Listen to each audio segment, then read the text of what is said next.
welcome back to the cafe. My name is Ryan and I am not here with your co-host Yuki today as she is unfortunately feeling under the weather for this episode. So let's all wish her well as we delve into San Jose's Japantown. But first, as always, this monthly live stream program is brought to you by the Nichi Bei Foundation and Nichi Bei Weekly through the benevolence of the Henry and Tomoe Takahashi Charitable Foundation. If you enjoy what we're doing here at the cafe, please be sure to leave a like on this video and hit that subscribe button on YouTube for more content just like this.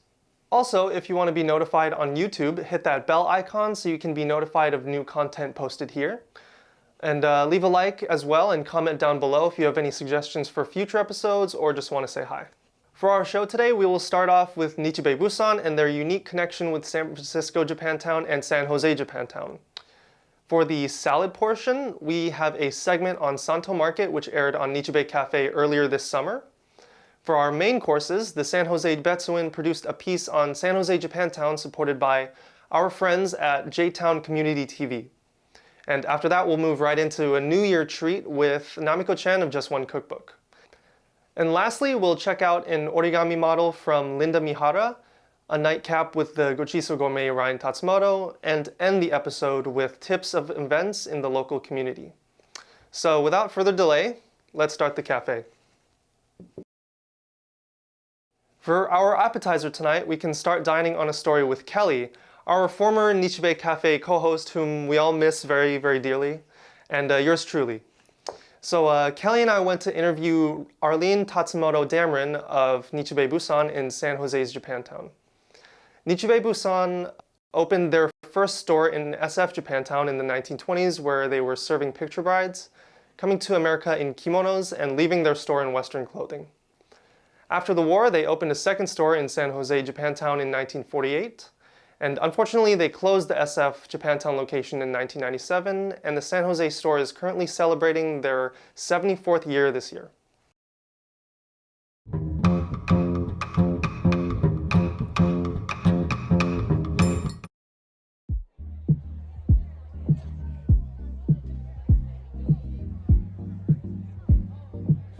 The Nichi Bei Cafe crew travels to San Jose's Japantown to visit Nichi Bei Bussan.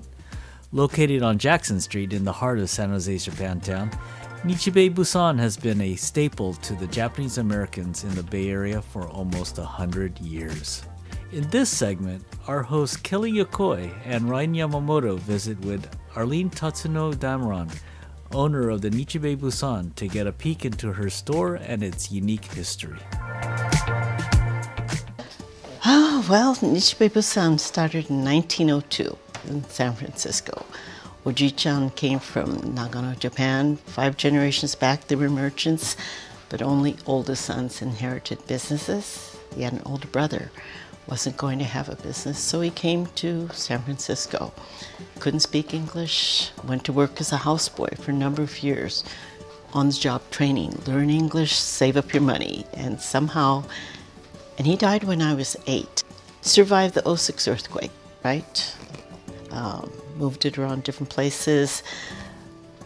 The next big event was Pearl Harbor, and so they closed the store, and Dad ended up helping to run the cooperative department store in Topaz, and he also taught public speaking at Topaz High School because that was his minor at Cal, and so he did that. So 42 to 45, and then family returned home to San Francisco.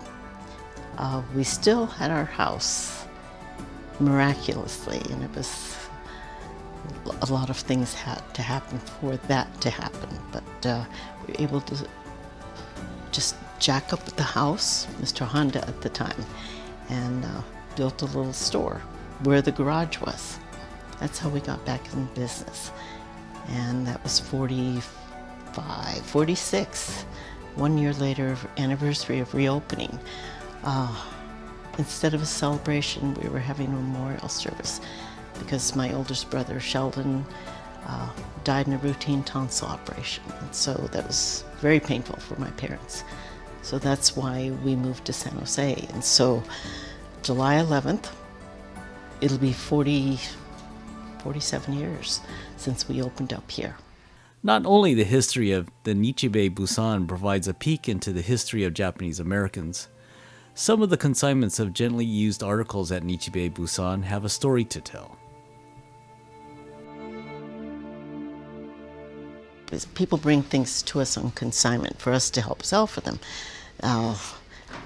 We have some really neat stories that come from that. There was one woman who came in, she's from Boston, she came in last Friday, and she was a buyo dancer, and she bought a kimono and accessories, and it turned out, as I was telling her, oh, this came from a teacher. She looked at it, I told her who it was. She had tears in her eyes because the woman was her very first instructor in San Francisco, and she had passed, and it's like her kimono was coming full circle to her student, and we thought, perfect, right? Perfect. Like most, the pandemic was tough on the store, but Arlene shares a great story of a customer's pandemic resilience through the art of kintsugi, or Japanese pottery mending. There's also, we have things like this, like kintsugi, except this is not the real gold, but one of our customers bought 4 of these from us, Curtis Kodaki, and he brought it back and showed me what he said, I'm going to take these, put them in a cloth bag and hit them with a hammer. I said, what? And he says, kintsugi. I said, okay. And he says he was landscape designer, and during pandemic, nothing to do, heard about kintsugi. He started researching. This is epoxy, a gold epoxy. It's not the real gold that they use for, but he started doing this. This is really great. May this bowl or cup be a reminder of the strength and resilience you have within. And on the back, all beautiful things carry distinctions of imperfection. Your wounds and imperfections are your beauty. Like the broken pottery mended with gold, we are all kintsugi. Its philosophy and art state that breakage and mending are honest parts of a past which should not be hidden. Your wounds and healing are a part of your history, a part of who you are. Every beautiful thing is damaged. You are that beauty. We all are. And that was a motivational speaker, Bryant McGill. Nichi Bei Bussan offers a wide range of Japanese items including byobu, or Japanese screens, kimonos, and custom fabrics to make items like Hawaiian shirts.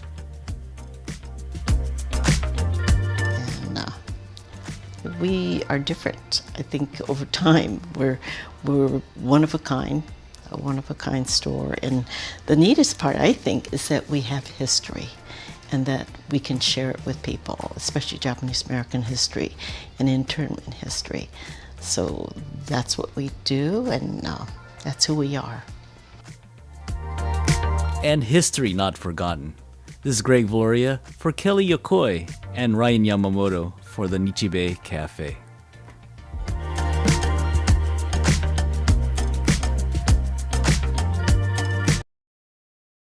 We appreciate having the opportunity to talk with Arlene and learn more about their family legacy before, during, and after the war. And also thank you to Kelly and our editor Greg for that story on that historic business. For our salad segment tonight, we visit Santo Market again. We are replaying the segment which aired in the August food episode. Again, this story features Kelly and I once again interviewing Mark Santo.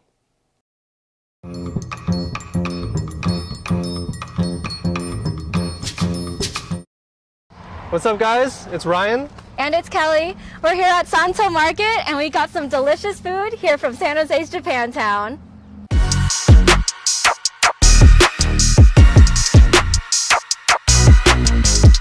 Santo Market was started in 1946 by actually my dad's uncle, George Santo. And then when my dad came out of the service, lucky for me, he asked my dad if he wanted to be a part of the store. And like I said, it's lucky for me, so hence I am now running the store since it was kind of passed over to my father. They actually started on Jackson Street in 1946. About 10, 11 years later, I believe in 57, they moved to this location. I started here back in high school. I worked here through my high school and college years. Upon graduating college, father wanted me to work out, so I went to work for an electronics company for about 5 years. And after that point, I came back to the store. At that point, I was just kind of helping my dad since he was still here, really running the store. And little by little, I started taking over more of the responsibilities, doing more of the ordering, organizing the employees, and doing the scheduling for that kind of thing. To me, actually, the pandemic changed our operation, made it kind of a little bit better for us. We closed our stores, and my dad had some windows we're using for coffee service over here. So our coffee windows now became our service windows, and we're serving our store through a couple of service windows. We aren't looking to reopen the doors anytime soon. Everything seems to be working out where we're able to sell what we have through the windows, and we were able to maintain our business and keep everything flowing there. We don't have as many grocery items like we did before, but we still have the main basics. So a lot of the things we do has been geared toward the community, helping the Buddhist church, the Methodist church, and a couple other churches in the neighborhood, and all the youth groups that kind of come from them. We try to help them as much as we can for their fundraisers, for any activities they do. Got to keep the community strong. Really like to try to continue the store, mainly legacy for my mom and dad, for what they have established and what they have built up over here. For the next generation, we've had them kind of talk about it, and they've inquired, and now it's to see if somebody really wants to grab the store and go run with it. Always open, and I'm waiting for them.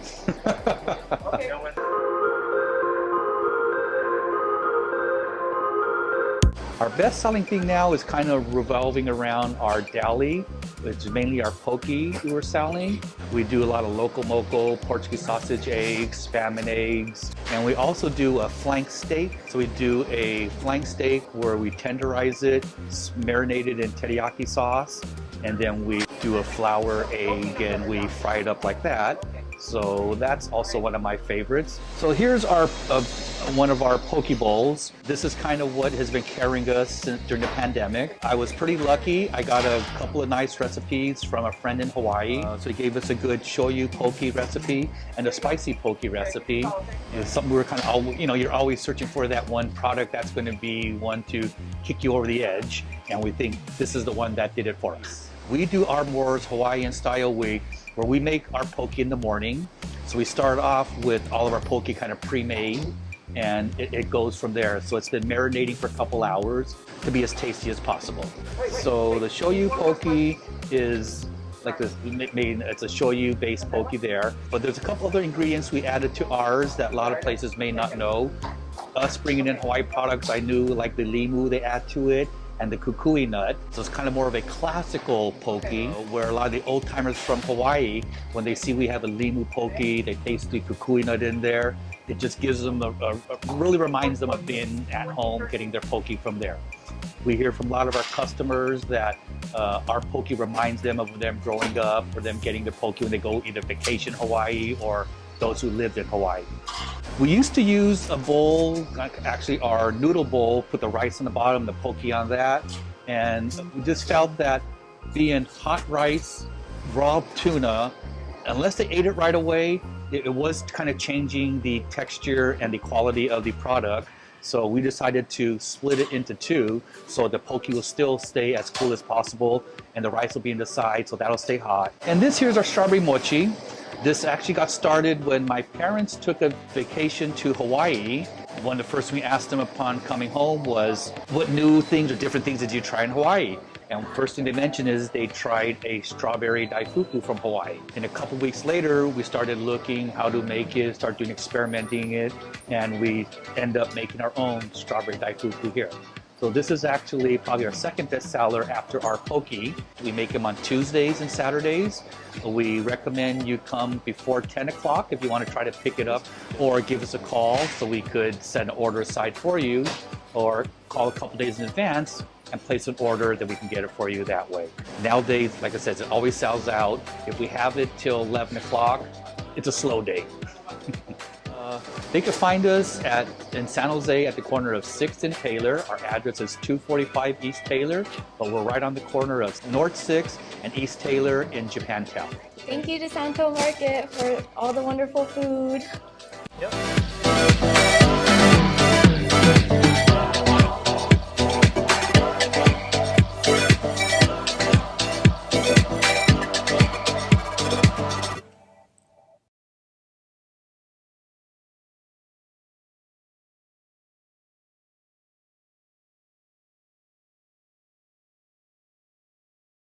Thanks again to Kelly for hosting that piece with me.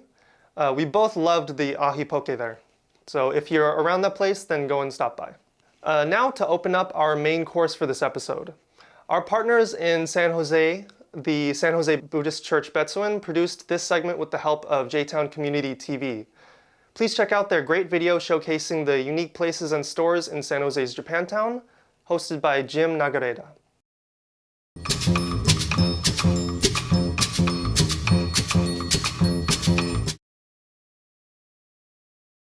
San Jose Japantown has been here since 1890.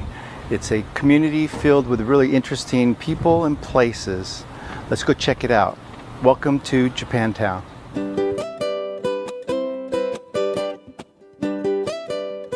Right now we're in front of a store that I would call like a heritage store, and the reason for that is this particular store, there have been many generations that have operated it. And so let's go inside and let's check out Kogura Gifts. Tell us a little bit of history about your family as far as Kogura Gifts. The family still operates in the same location as it did prior to World War II. I think that's something that Los Angeles and San Francisco cannot say, that they have a business still operating in the same location. And this is 1912, the building that we're in. This is what it looked like. It was during internment. The Cook family occupied the building and removed Kogura at the top and had trading post. Upon returning and my grandpa redoing the sign, he removed radio and put Kogura. I tell my kids that in the beginning this was like an Apple store because my grandpa sold RCA radio, which was on the sign. That's why we see radio. But in addition, at the very bottom, sewing machines. So he covered Singer sewing machines. Through the years it changed to appliances. In the 50s, my grandpa was reaching out to the broader community, and I believe that's why it said Oriental Arts, is to explain to others what gifts that were sold here. Kachikachis, you have the fans, you got the kind of fan that if you wanted to customize it yourself. Of course, Ojizu. I'd say 95% of the items are made in Japan, because you'll see a significant difference in price. Made in Taiwan versus made in Japan. It's wealth and good fortune for the home. We have the Daruma too. You start with the smallest one, and as the wishes come true, you raise it to larger ones, but you make your wish and you paint an eye. And when the wish comes true, you fill it in on the other eye. So if you come by Obon, you'll see that we got a new neon sign and new paint job. And come to the tempura booth. We'll be there cooking. One of the most famous businesses in Japantown is Shueido Manju Shop. What they sell are these Japanese pastries. Let's go watch them making it. Owners of Shueido, Tom and Judy Kumamaru. Judy and I took over 35 years ago. Yozawa stayed on with us for about 5 months, teaching us how to make the manju, because Judy and I didn't know anything about making manju. So since then we've been on our own for 35 years.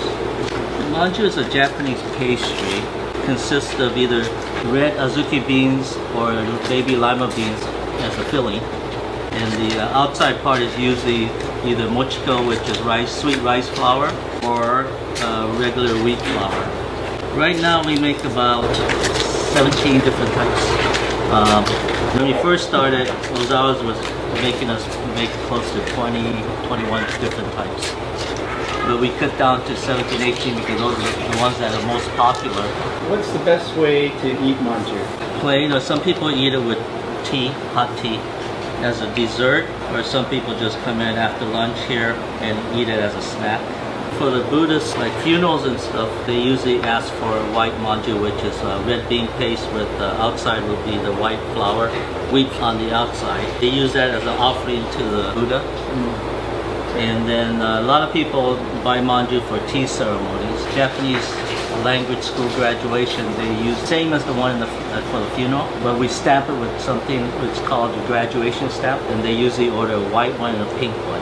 Yeah, all our products made by hand. You know, we're in an area where it's really nice because it's a community that kind of stay together and help us out, patronize all the local businesses here. One in San Francisco, the last one closed last month. One in Sacramento, and then Fresno, and then Los Angeles. It's a dying art.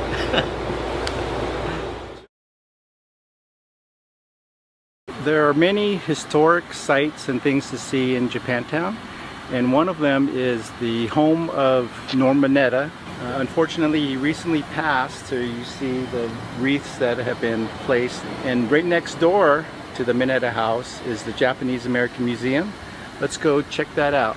Today we have Rich Saito is a docent working today. It actually started as the Japanese American Resource Center. People would have these artifacts, so they started dropping them off at the Issei Memorial Building. We outgrew that facility, so we applied for a historical grant, we matched the funds, and we constructed this facility. And it's dedicated as a museum for Japanese American history. It starts with the immigration. They didn't have any place to stay. He allowed the Japanese and Chinese immigrants to stay there, and that's formed the beginning of the Asian community here in North San Jose. The Japanese Americans came over here to be farm labor. We have farm equipment from Eichi Sakawe, and this area starts the beginning of World War II and the internment camps. 9066 authorized the government to incarcerate anybody who they feel was a threat. The Japanese Americans were put into horse stables up and down the West Coast. So they constructed internment camps surrounded by barbed wire guard towers. The Japanese were not allowed to leave those camps. They're basically a prison camp. We have a replica of a barracks room in the back created by our curator, Jimmy Yamaichi, who was a carpenter at Tule Lake. There's a panel called Resistance to Internment, and it talks about the constitutional and legal challenges to 9066. The area in the middle here talks about the Japanese Americans who served in the military during World War II. So they had to be put into a segregated all-Japanese fighting unit called 442nd Regimental Combat Team. Also, if you could speak English and Japanese, you served in the Military Intelligence Service, which is the translator unit. That's the only unit that was sent to the South Pacific. Everybody else went to the European theater. I invite you to come down. It's all authentic. There's nothing been recreated here. Each artifact tells a story about the history of Japanese Americans. There's basically something happening all the time. We have a rotating exhibit area in the back. We bring in guest speakers, book readings, field trip, people who go out and talk with school students at their site. A school visit. Talk to our events coordinator, schedule a day, and we'll arrange a docent to lead a tour for them. Our own dedicated website. If you want to become a member, then you have unlimited access to the museum. Standing in front of the historic building called the Issei Memorial Building, which many people will call the IMB. And to tell us a little bit of the history of the IMB, again, Rich Saito. This building was built by the Nishimura brothers in 1910. It's built by them because there was no medical facilities for Japanese Americans here in Japantown. Japanese Americans were not welcome at San Jose Hospital, so they designed and built as a medical facility. Currently, it's an office building, so it houses San Jose Taiko on the top, Tempura Asian Theater Scene, and Japantown Community Congress, and the Japanese American Citizens League on the ground floor. And it's got a wonderful backyard, so that if you want to have an event, it is available to rent. We have this three-sided historical stone that's in front of the Issei Memorial Building. It talks about their work history as farm labor. One side is a depiction of what it was like for the Japanese American immigrants when they came over. And then the third one talks about Japanese American history after World War II, when they had to recreate Japantown. As you can see, these benches have the names of the internment camps on them. So we also have on this telephone pole over here a replica of the Executive Order 9066 proclamation, which ordered Japanese Americans out of the Western Defense Zone. And this is what it would look like back in 1942 when it was posted and it notified the community that Japanese Americans had to evacuate And it's interesting to note that that was posted May 23rd, 1942, and it was to be implemented on May 30th. 1 week. Japanese Americans had 1 week to get rid of their businesses, their homes, all of their property, pack up what they could just carry in their hands, and report to the gymnasium of San Jose State College. Throughout Japantown, we have a lot of historical markers and plaques and things like that. To explain a little bit more about those, Rich will take it over. So behind me is the spire, the timeline. And this is a visual representation of what it was like for Japanese Americans before and after Executive Order 9066. So the bottom part of the spire represents life going on. Japanese Americans are working hard and they're becoming successful. And then of course Pearl Harbor happens, FDR signs Executive Order 9066, and it orders the removal of all Japanese Americans, 120,000 of them off the West Coast. It disrupted their lives, and that's what the bend in the spire means. And you'll notice at the center of the bend is February 19th, 1942. That's when their lives changed. Their lives were disrupted. Over here, we have the Issei Memorial Stone, was the gift of, and it's a representation of the Issei, the first generation immigrants. Over here to my left is the Japanese American Values Wall. This is another granite wall, and there are Japanese American value statements engraved in that wall. You're going to see words like gaman, which means perseverance, shikatakanai, can't be helped, enyo, modesty, koromo no hi, for the sake of the children. Each one of these phrases was an important part of maintaining and preserving Japanese American culture. We have these historical placards mounted on each of the corners. They talk about the history of Japanese Americans, and there's different periods on each corner. Right now we're at JT Express, one of our newer businesses in Japantown. The owner, Steve Sakai. We do, I guess, our version of Japanese dishes. Marianne's ice cream and Bubby's mochi ice cream. Those are the most popular things. We do a thing called a sushi burrito.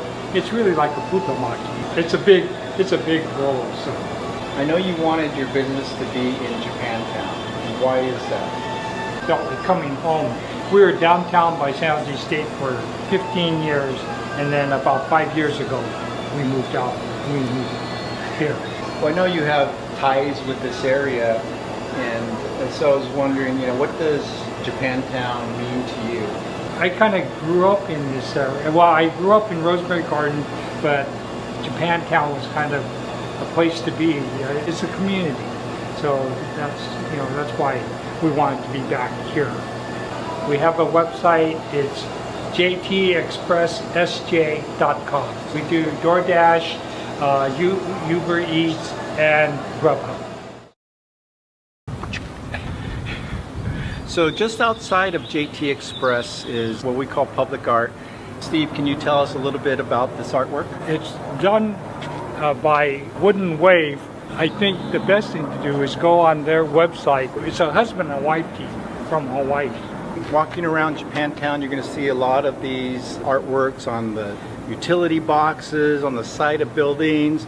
Sometimes you have to look up. You might not notice it when you first walk by, but you look around and you'll see artwork all over the place.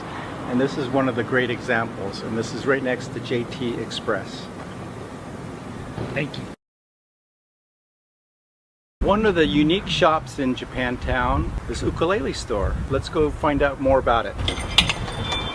We're here with the owner of Ukulele Source, the owner Smiley Kai. And can you tell us a little bit about your shop? Well, when we first started back 13 years ago, Hiroboto Jr., one of our friends from Hawaii, ukulele player, He's the one that really got us started because I started helping him set up workshops and concerts, and people would ask me, where can I buy an ukulele? And at that time, there was really nowhere where you could buy one. We opened the store, just ukuleles, that's all we carry. Why do you think the ukulele is such a popular instrument? I think a lot of it has to do with Jake Shimabukuro because he's probably the best well-known ukulele player in the world. We're the only one that I know that just sells ukuleles in California anyway. Maybe the United States. And our store here, because we don't carry any of the really low-end stuff, so ours start around $75 all the way up to $3,000. We have Kamaka, Koaloha, Kanalea, Kala, Ohana, Islander, Romero's, which I'm partners with Pepe Romero and the Romero Creation line. Let's see, Herb's been here, Herb Ota Jr., Dennis Kamakahi's been here, Daniel Ho, he comes by when he's in town, Brittany Paiva's been here. This is the best place for us to have a store. Everybody, they look out after each other. Everybody's real friendly towards each other. Visitors come to Japantown to visit the museum and other businesses, and then they'll stop by here.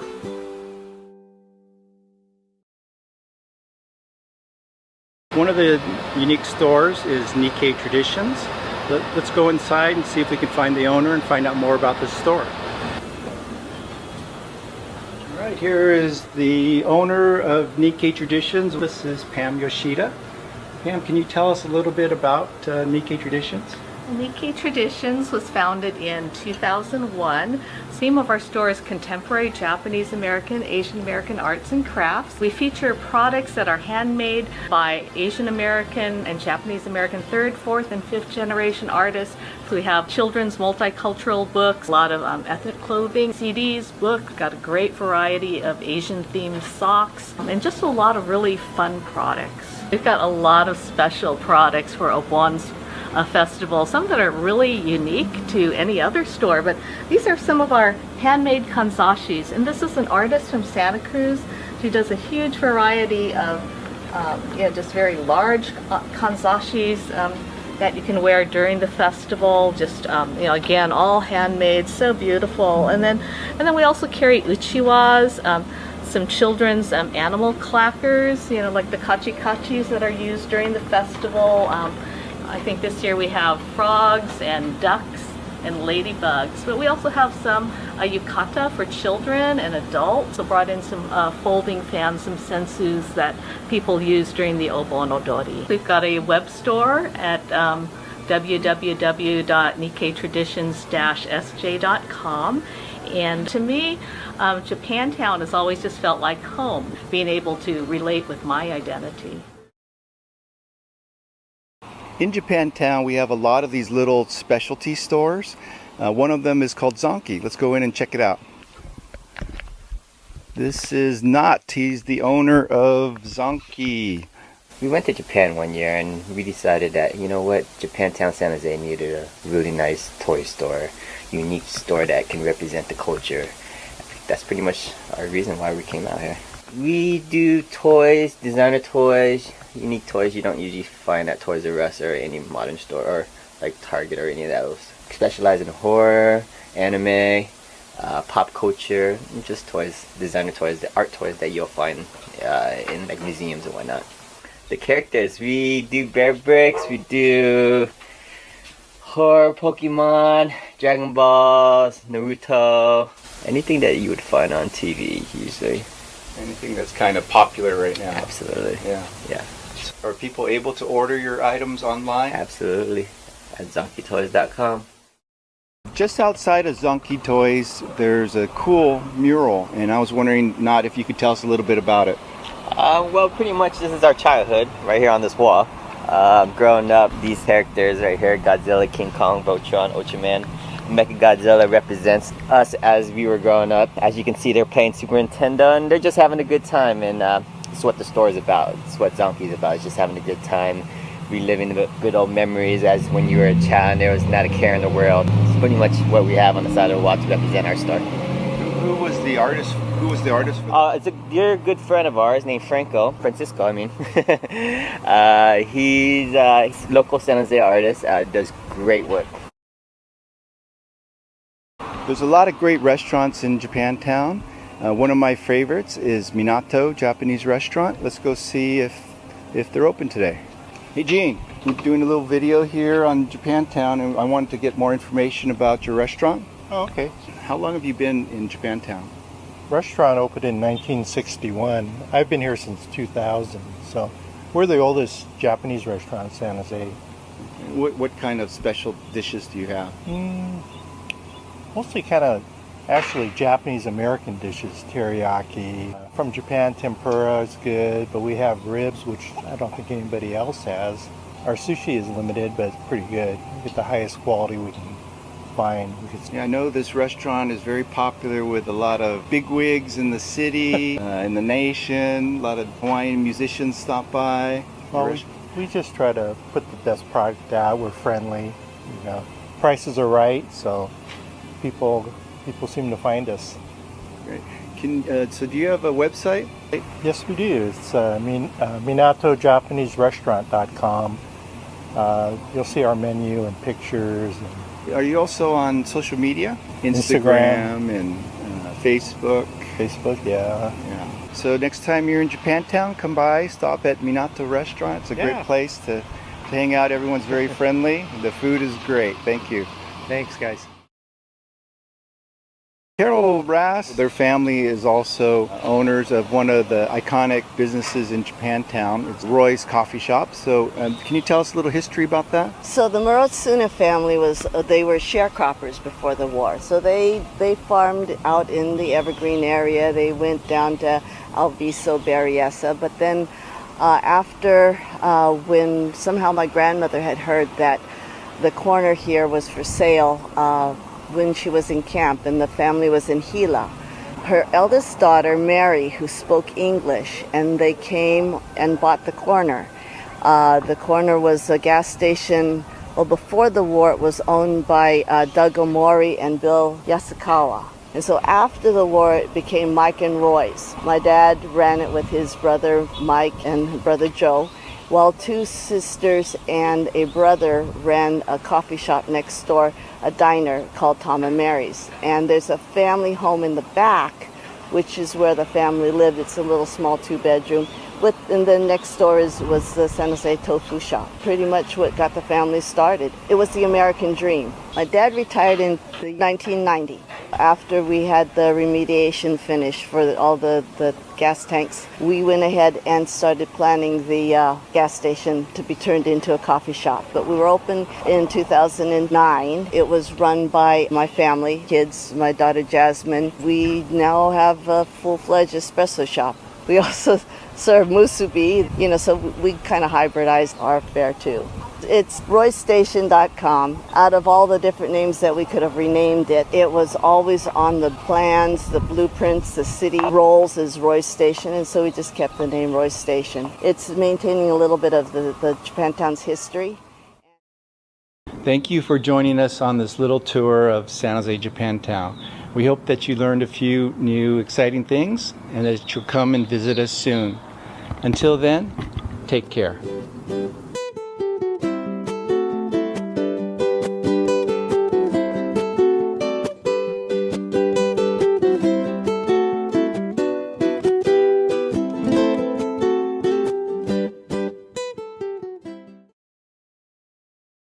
Thanks to the host, Jim Nagareta, who helped us navigate the interesting places in San Jose, Japantown. And another big thanks to our friends at J-Town Community TV who shot and edited that segment.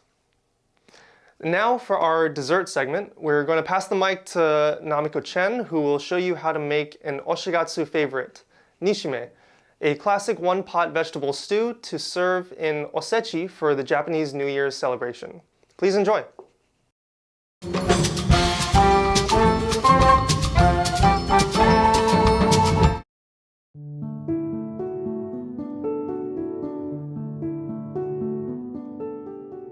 こんにちは, it's Nami from Just One Cookbook, back with another video for you. And today I'm going to share how to make nishime, or sometimes called 筑前煮 in the instant pot.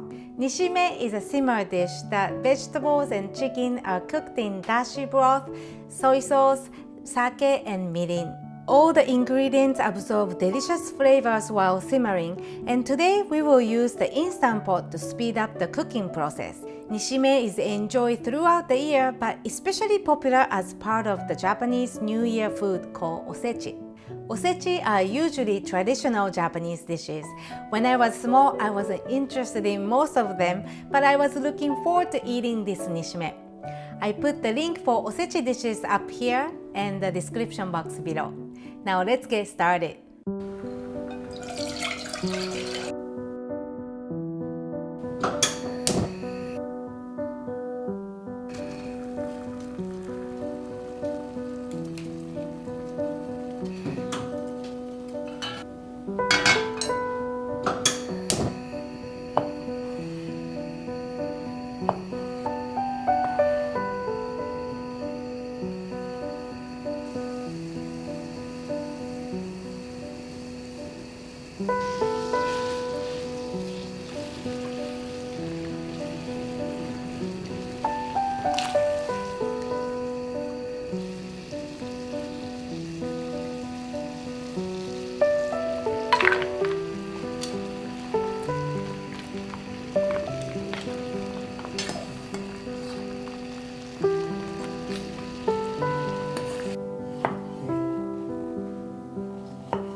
Thank you so much for watching. If you enjoyed this video, please give it a thumbs up and leave a comment below.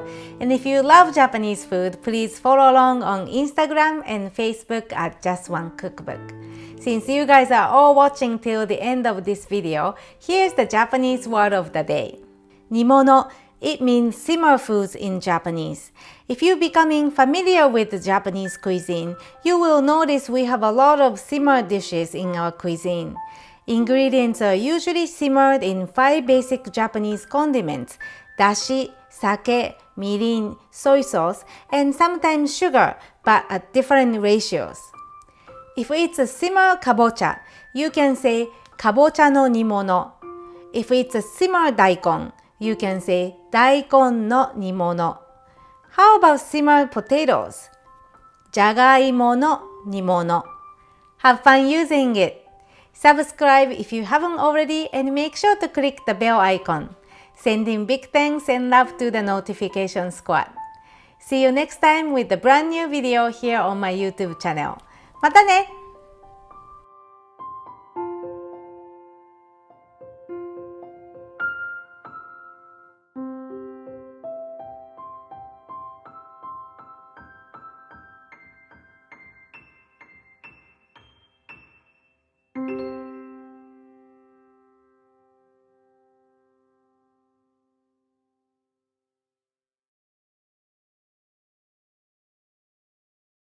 Many thanks to Namiko for that recipe. I'm definitely going to try that out for my own New Year's celebration. And as always, we are very lucky to have Linda Mihara come through to show us how to make our very own origami Christmas tree. Happy folding!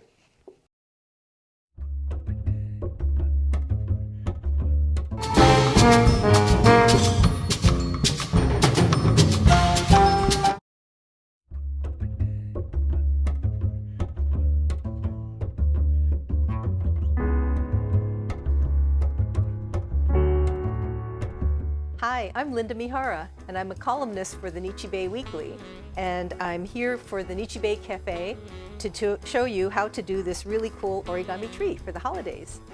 For this class, you'll need 3 sheets of origami paper, preferably in a dark green, and basic origami paper has color on one side and it has white on the other, and you'll need that for sure to get that snow tip look on this tree. Let's go ahead and get started. We want to start with the color side face up. We're going to fold it into a rectangle. And when you fold it into a rectangle, it's important to line up one corner here, kind of hold it in place until you have the other corner there, and start your fold from the middle and work your way out. That way it doesn't shift on you and you have a nice straight rectangle. So after you have that in place, you unfold it and fold the other rectangle on top. Again, line up your corners. Hold it in place, start your crease from the center and work your way out. So now you have this. So your next step is to turn it over to the other side. And now we're going to fold the tree part, and you'll see that the paper is divided into fourths. What we want to do is bring the corners not to the center, but we want to leave a little space there. That's going to give you the snow tip part of the tree. And we want to go ahead and do that to the remaining 3 corners. So it's all approximate. If you want more snow, then you back it off a little bit, make it smaller. And I think right about there is good. So here are the 4 corners that are folded, and you have your space in between there. So now that you have that, we're going to fold the whole thing in half into a rectangle. So bring the edges together like that. Make your one fold here. Unfold it. Fold the other rectangle, so bring those edges together. That. Unfold it, and then what you do is you push up from the behind right through the middle, and it pops up like this. Then it's a matter of gathering all the layers together. And then go ahead and refold the white areas where the snow is. And so that's one layer. So we're going to do 2 more, and then we're going to put it together to make your tree. So let's put that aside and go ahead and continue. So again, the color side is face up. You want to fold a rectangle in both directions. And open it up. Fold the other rectangle.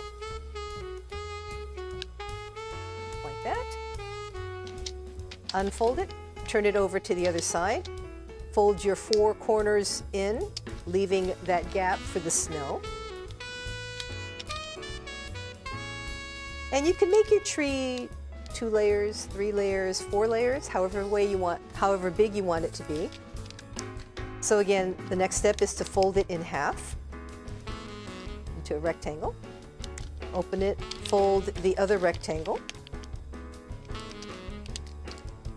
Open it up, push up from behind through the center, it pops up like this. Gather it together, and then refold all of the snowy tips of the branch, and that's the second piece. Put that aside, and now we're going to do the third piece. So again, color side face up, fold it in half into a rectangle in both directions. Super easy model. Turn it over to the other side. Fold your 4 corners in, leaving that gap for the snow. And then folding the whole thing in half into a rectangle. Unfold, fold the other rectangle. Unfold, push up from the center from behind, gather your paper together, and then refold the snowy edges. Great. So now we have our 3 layers of the tree. You want to grab a glue stick, and we're going to glue this thing together. So what you want to do is glue towards the point on all 4 sides. Take your second piece, and this just fits right on top, and it's about halfway, depending on how tall you want your tree to be. I'd say it's about halfway that you go ahead and press, and then you have your 2 layers here. And then now I want to add a third piece to the top here. So we're going to go ahead and glue all 4 sides at the point. Take your third piece and just fit it over there. Like I said, about halfway. Make sure all 4 sides are nice and neat into its respective areas. And give it a good pinch here in the middle. And there you have your snowy origami tree. Thanks so much for joining me. You can get additional supplies at the Paper Tree here in Japantown.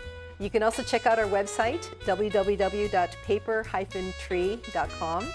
You also want to check out our YouTube channel, which is Paper Tree SF, for more videos on some really cool origami models.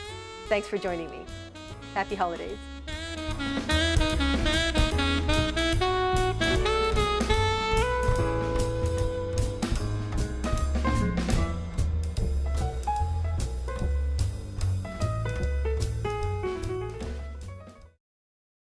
Thanks, Linda. I think I'll give that a shot as well. For our nightcap, you know what time it is. We got to bring back our very own Nichi Bei mixologist, the Gochiso Gourmet himself, Ryan Tatsumoto, to show us his twist on a Manhattan. Happy mixing.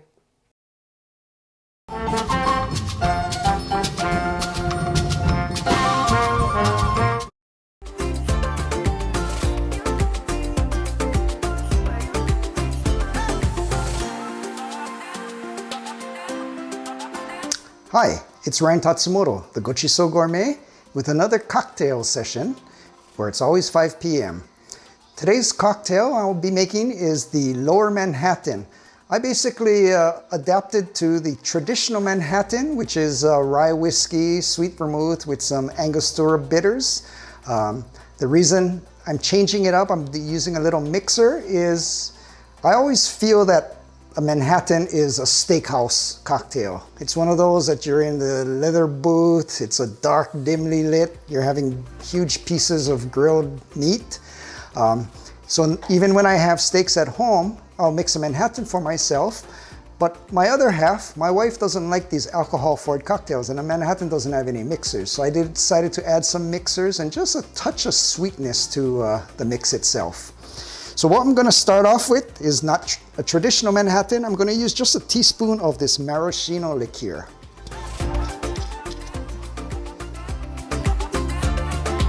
Adds a little sweetness, and there's like a touch of cherry, which works well with rye and sweet vermouth. Half ounce of red or sweet vermouth. I love this brand, the Koki Torino. I use it in my Negronis, also my Martinez.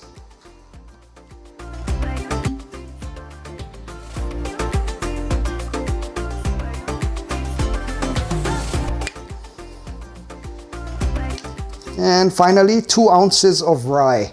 When it comes to a Manhattan, I'm kind of a stickler, kind of like I'm a stickler for a martini. If you ask for a martini should be made with gin. To me, there is no vodka martini. There are vodka cocktails served in martini glasses, but a true martini needs to be gin. And same thing for a Manhattan. To me, it needs to be rye and not bourbon. Most restaurants, if you don't specify, they'll actually pour bourbon in their Manhattan. But I try to stick with the original, which is rye. 2 ounces of this.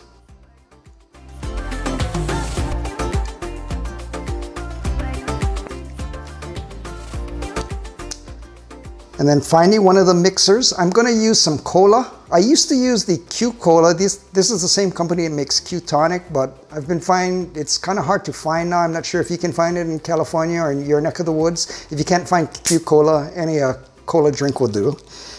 And this is about 1.5 ounces.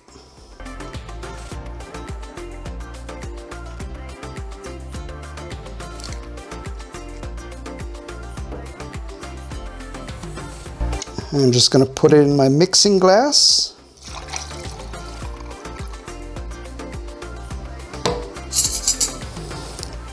Stir it for 15 to 20 seconds just to chill the cocktail. Also, it dilutes it a little more.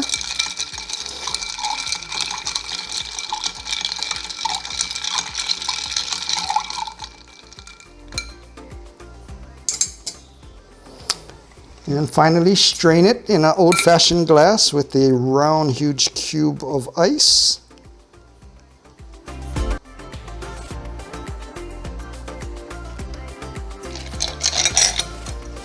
And finally, garnish with the traditional garnish that's used in a Manhattan is a maraschino cherry. I have a double skewer here. So again, I'm the Gochiso Gourmet, and this is the Lower Manhattan. Kanpai!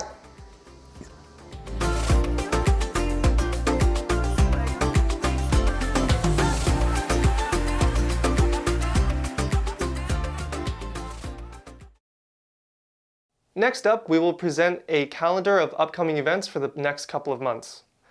But first, we would like to thank everyone for continuing to support our YouTube channel. If you enjoy what we're doing here at the cafe, please be sure to leave a like on this video and hit that subscribe button for more content just like this.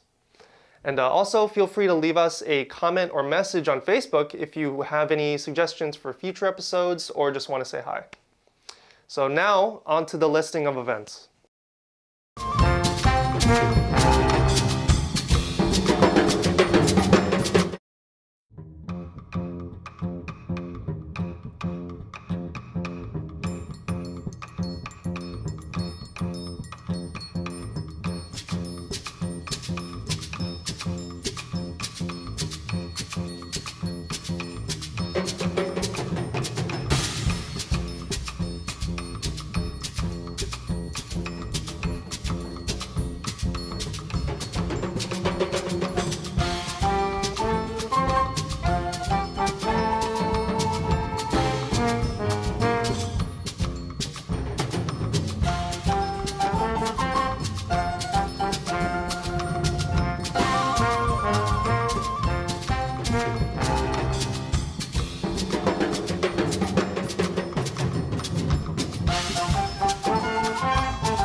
And lastly, we would like to make a major announcement.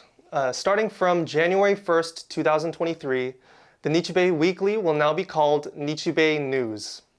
It is a change 12 years in the making, as we have not published weekly since 2012. This change was part of the result of a year-long branding audit conducted by Osaki Creative Group in Honolulu, Hawaii, that engaged staff, board, and stakeholders of the Nichi Bei Foundation. This process led to the organization of our various entities, the redesign of logos, and of course, the rebranding of our community-serving newspaper. Through the Nichi Bei News, we hope to continue our now 123-year legacy of community leadership through media, which started in 1899 with the publication of the Nichi Bei Shimbun. Here's a short video on the rebranding.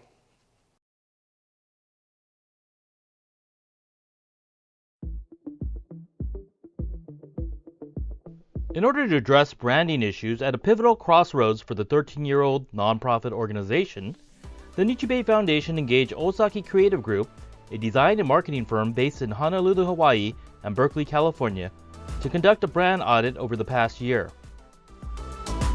Osaki Creative Group has helped to redesign brand identity for many professional sports teams, universities, and community-based nonprofit organizations alike. This process, which engaged board members, staff, and other members of the Nichi Bei community, sought out to examine and resolve the following branding issues. Create a new name for a community news publication that better suits the brand, create brand consistency throughout the foundation, and facilitate event and foundation programs awareness. Based on the analysis of an internal brand survey, Osaki Creative Group recommended a strategy that included the following: clarify brand hierarchy, modernize logo and brand assets. To that end, we created an organizational chart that helps to clarify the many different entities under the Nichi Bei Foundation umbrella. The culmination of this year-long process is the following. First, we would like to introduce a major announcement in this third incarnation of the storied Nichi Bei legacy of community leadership through media, which started with the Nichi Bei Shimbun from 1899 to 1942, continued with the Nichi Bei Times from 1946 to 2009, and now the Nichi Bei Weekly from 2009 to today. From January 2023, the Nichi Bei Weekly will change to the Nichi Bei News to better reflect the publication's bi-weekly nature since 2012. This is a change that is a decade in the making, a change long overdue. We are proud to unveil the following new logos developed in collaboration with the Osaki Creative Group. Moreover, we would like to introduce the following new masthead with a new tagline, changing from the longer tagline that essentially spells out our mission statement to a more simpler, cleaner, connect, inform, empower. We feel that these three words are simple, yet profoundly identify the impact we try to achieve through our groundbreaking community news publication. The brand audit process also led to a new logo for the Nichi Bei Foundation, making it more consistent. The following is a Nichi Bei Foundation logo. The Gothic font and the handwritten kanji, written by Reverend Masato Kawahatsu of the Konko Church of San Francisco, recognize and honor Nichi Bei Foundation's predecessors. The simplified Old English style font also brings a sense of modernization and progress to the brand. The logo also includes a red dot to symbolize change as well as a Japanese flag. We also introduced a secondary hanko logo. A hanko is a Japanese stamp that is usually in a square or circle. The goal of the hanko is to help identify the events as Nichi Bei Foundation events. The hanko utilizes the current logo fonts to keep the brand consistency. Also, this process clearly organized a vast array of programmatic and publication projects of the Nichi Bei Foundation, which led to a key recommendation to create two separate websites for the Nichi Bei News and the Nichi Bei Foundation, with one focusing more on the news entities and the other to be focused on the foundation entities tied to events and fundraising. They will be naturally tied together and cross-promote each other. We thank Osaki Creative Group for working collaboratively on this process, and look forward to further our mission of keeping the Japanese American community connected, informed, and empowered.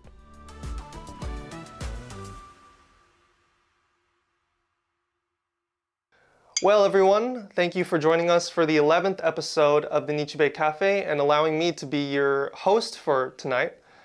We hope that you enjoyed our show and wish you and your family a happy holiday and, of course, a great 2023. And as always, we'd like to give another huge thanks to the Henry and Tomoe Takahashi Charitable Foundation for their very generous support of the Nichi Bei Cafe, and we're very happy to announce that they will be supporting us for a second season of the cafe, so stay tuned. We greatly appreciate our collaboration with you in finding new ways to engage our Nikkei community. In this episode, we focused on San Jose Japantown, and we hope you learned a little something about the places and the businesses in the San Jose Nikkei community. Happy holidays, and thanks again for joining us at the Nichi Bei Cafe. See you next year.